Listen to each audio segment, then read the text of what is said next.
A tiger lives alone. A leopard lives alone. A jaguar. A cheetah. A snow leopard. A puma. Every cat on Earth that has ever been studied lives a solitary life. Except one. Somewhere on the savanna, there is a cat that chose differently. A cat that learned, somewhere deep in time, that to survive this land, it had to build a family. And not just any family. Sisters, cousins, daughters, aunts, often going back 4 or 5 generations. A family that greets each other every morning by rubbing their heads together. A family that shares milk, shares shade, shares the weight of every single day. This is the pride, and the animal that built it is the only one of its kind. 100,000 years ago, a lion like this could have walked, without ever crossing an ocean, from the hills above Athens, across the deserts of Arabia, all the way to the grasslands of India. The Greeks hunted them. The Romans fought them. Only a few centuries ago, you could still find them in the forests of Bulgaria, in the hills above Baghdad, on the banks of the Ganges. Today, the wild lion lives almost entirely in one of those places. And in the last 5 generations, 90% of their kingdom has disappeared. But in what remains, in the quiet corners of that kingdom, something extraordinary still happens every single morning. Tonight, we'll follow one pride through an entire day, from the first light of dawn, all the way into the deep quiet of an African night. At the center of every pride are the females, the sisters, the cousins, the aunts. A line of lionesses that can go back 4 generations in the same patch of savanna. The males come and they go. Coalitions rule a pride for 2 years, 3 years, sometimes 4. Then they are driven out by new males, and the cycle begins again. But the females remain. They are the pride. They are the memory of it. And when their cubs are small, they share their milk. A cub in a pride can walk to any lactating female, not only its own mother, and nurse. Biologists have a name for this. They call it allomothering. It is one of the reasons lions are unlike any other cat that has ever lived. Because somewhere on this savanna, there is always something stronger than one lion. There are dangers here that no single lion, no matter how strong, could ever face alone. There are hyenas who travel in clans of up to 80, faster than a lion, lighter, with a bite force equal to any predator on Earth. There are buffalo, weighing more than a ton, with horns like curved swords, responsible for more lion deaths than any other prey on the continent. There are elephants, larger than anything a single lion could ever dream of taking down. And there are other lions, strange males, rival coalitions, sometimes more dangerous than anything else on the plain. To survive this place, a lion cannot be alone. And so, long ago, the pride was born. The females are the architects of the pride. They are the hunters. They are the defenders. They are the memory of 1,000 seasons. A lioness is smaller than her mate by 1/3, lower to the ground, easier to hide in grass that grows waist-high at the end of a wet season. She can run 50 miles an hour for short bursts, just long enough to close a gap on a zebra, just long enough to finish what she started. Her paws are wider than the palm of your hand. Her claws retract like a house cat's. She keeps them razor sharp. Her ears turn independently, each tracking a different sound. She can hear a heartbeat in the grass 30 meters away. And her eyes were built for this. Behind every lion's eye is a layer of crystal. Biologists call it the tapetum lucidum. It reflects the faintest light back through the retina a second time. In a moonless night, a lion sees 6 times better than you do. The same starlight that makes the world a blur to us makes the world a map to her. At night, she can do what almost no human has ever done. She can walk the savanna with complete confidence. When water is there, she drinks. When it isn't, she takes her water from the blood of her prey. Her body is surprisingly good at living without. Her tongue is rough, covered in tiny hooks called papillae, sharp enough to scrape meat from bone, sharp enough to comb her own fur, hour after hour, through a long afternoon of rest. Because when she is not hunting, she is resting. A lioness will sleep up to 20 hours a day. This is not laziness, it is mathematics. Energy is rare on the savanna. Every calorie is borrowed. Every movement is counted. A hunt will burn everything she has in a matter of minutes. She may not hunt again for 3 days, maybe 4. So she waits. She breathes slowly. She shelters under an acacia while the sun climbs toward the middle of the sky. Lions sleep in pieces. A few hours here, a few hours there. Always an ear turned, always an eye half open. But in the middle of the day, when the heat is heaviest, the pride surrenders to it.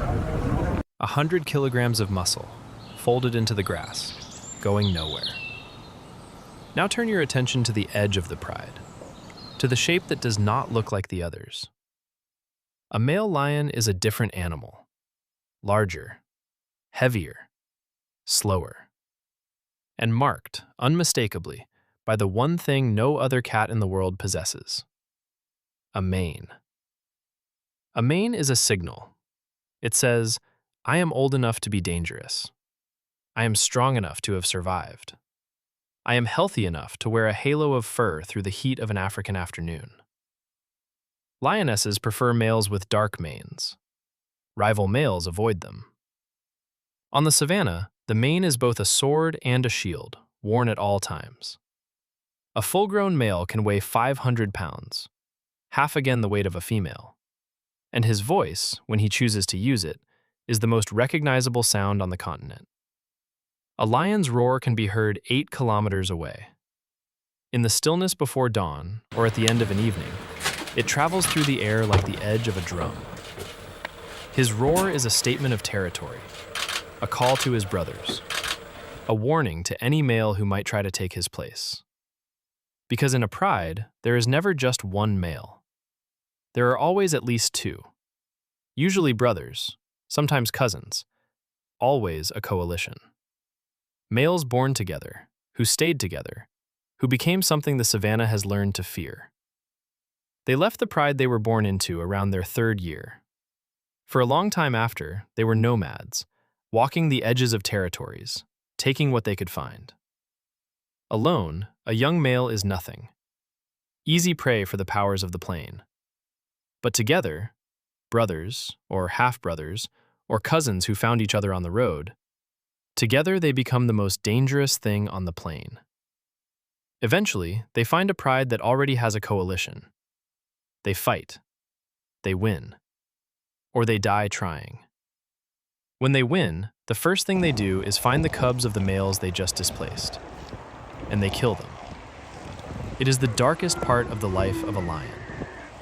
A biological imperative, not a cruelty.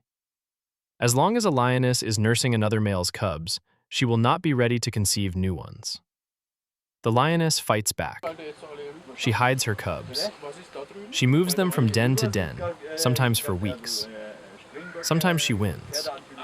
But half of all lion cubs never see their first year. The savanna is beautiful. The savanna is also very, very old. And it does not ask permission.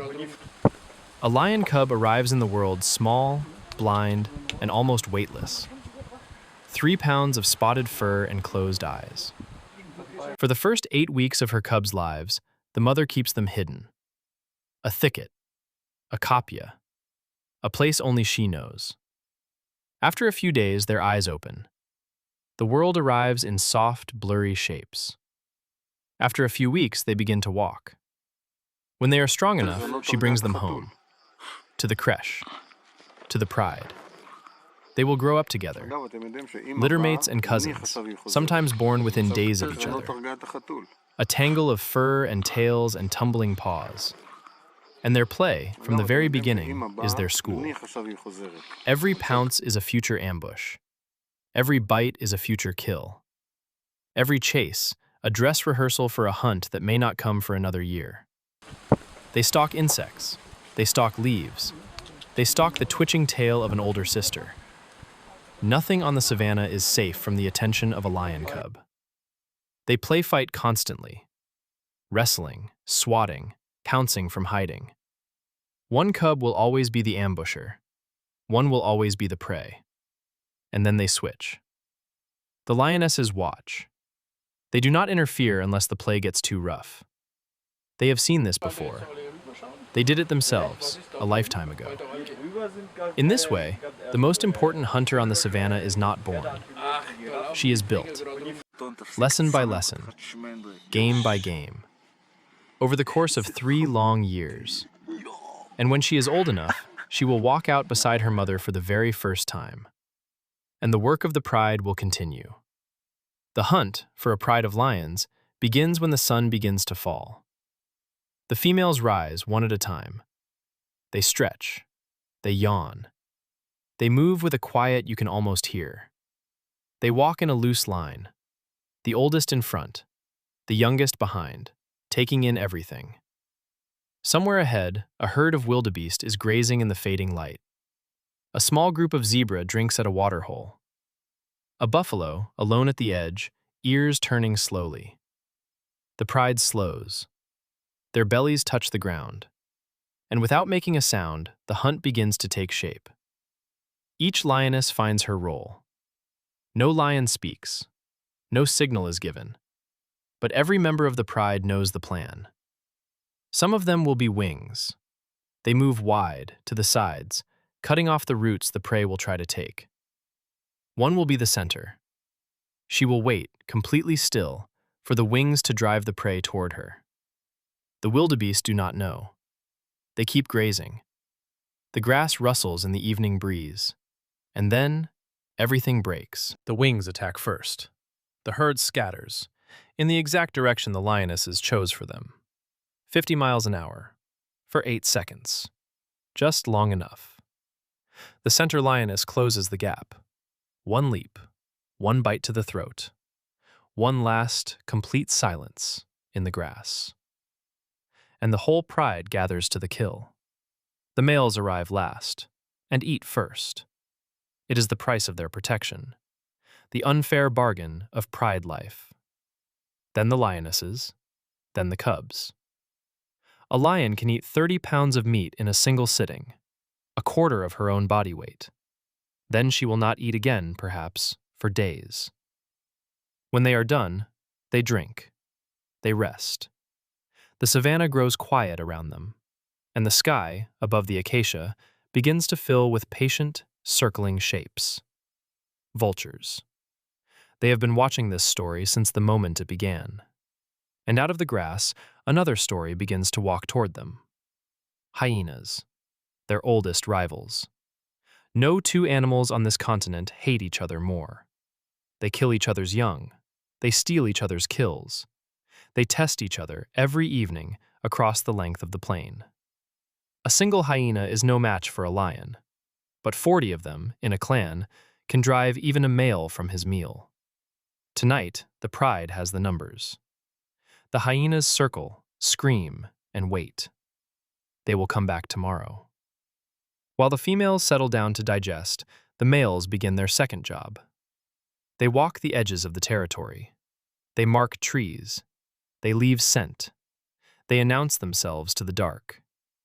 A pride's territory can be as small as 20 square kilometers or as large as 400. Its borders are invisible to human eyes, but they are written everywhere in the language of the nose. Every bush, every tree, every rock along the frontier carries a message. I live here. I walked past this tree yesterday. This land is spoken for. And every evening, these messages are reinforced with a roar. A final announcement, sent out into the dark. Somewhere far across the savanna, another coalition answers. And the boundary, for one more night, holds. Once, this kingdom was enormous. 100,000 years ago, lions walked from the ice fields of the north, through the forests of the Mediterranean, across the Middle East, into the deep jungles of India. The Greeks knew them. The Romans fought them. Until only a few centuries ago, you could still find lions in the woods of Bulgaria, in the hills above Baghdad, on the banks of the Ganges. Today, only 700 Asiatic lions remain in a single forest in western India. Everywhere else on that vast old range, they are gone. The wild lion is now almost entirely African. 20,000 in total, spread across a patchwork of reserves, parks, and quiet corridors. 100 years ago, there were 200,000 lions on this earth. In 5 generations, we have lost 90% of the kingdom. But the ones that remain, the ones who built the pride we have been following, they do not know any of this. They only know that the night is coming. The sky turns the color of warm copper, then old gold, then the color of deep, slow ash. The pride drifts back together. One by one, the lionesses return from the hunt. Cubs climb into their mother's side, their bellies full of their first taste of meat. Males collapse into the grass, full of everyone else's. The first stars appear. Above this continent, the night sky is darker than almost anywhere else on Earth.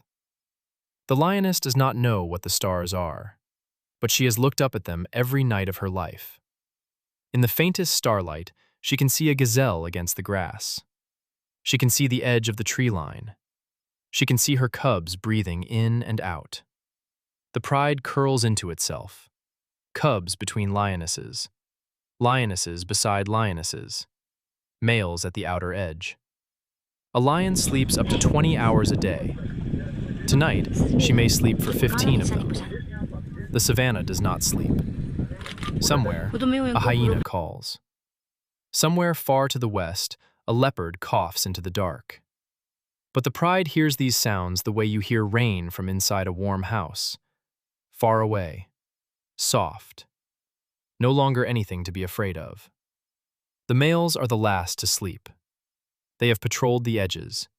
They have answered every call that came across the dark. Somewhere far to the east, another coalition is going to sleep. The boundary held. For one more night. The roar that defends a pride is almost never used for violence. It is used to avoid it. It is a way of saying, "We are still here. Do not come any closer."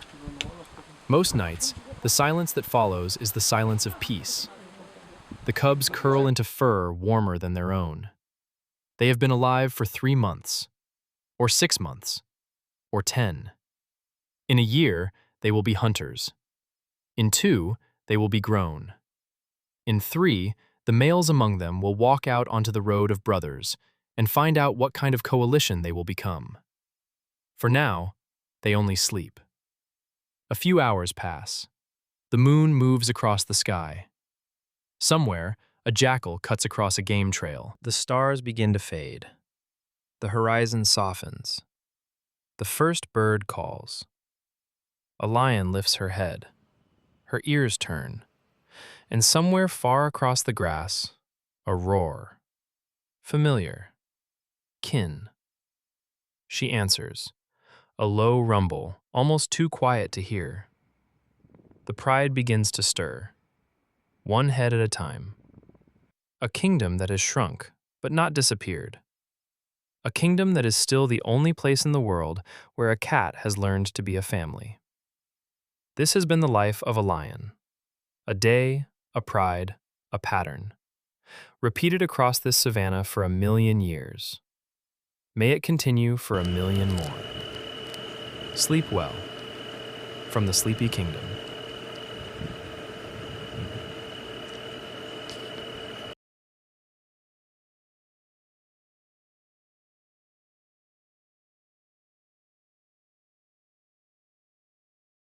הקרנות הרגה את החתול.